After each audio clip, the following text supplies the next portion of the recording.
En un mot et d'emblée, les charges sur les entreprises baissent et les revenus des travailleurs augmentent.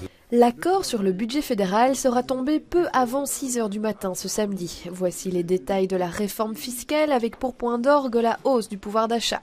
Le gouvernement déclare que 2 200 000 Belges bénéficieront de 100 € net par mois de plus d'ici l'horizon 2019. 1 500 € bruts, au minimum 140 € par mois, 2 100 € bruts, au minimum 121 € par mois, 2 800 € bruts, au minimum 102 € par mois, 3 300 € bruts, 91 € par mois. Les cotisations sociales des travailleurs indépendants passeront de 22 à 20,5% d'ici à 3 ans. Les entreprises et particulièrement les PME sont aussi les grandes gagnantes. Le premier emploi sera exonéré de toute charge patronale et cela à vie.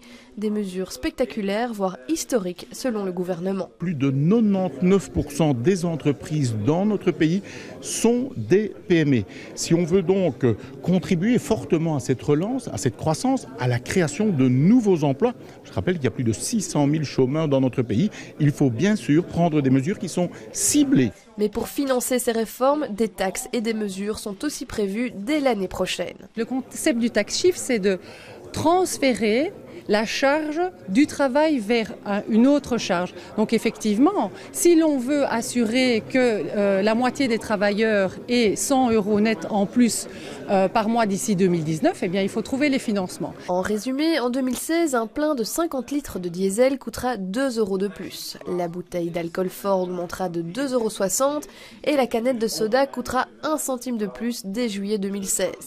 D'ici 2018, le paquet de cigarettes augmentera, lui, de 32 centimes d'euros. À cela s'ajoute une plus grande taxation du capital et une fraude fiscale mieux combattue.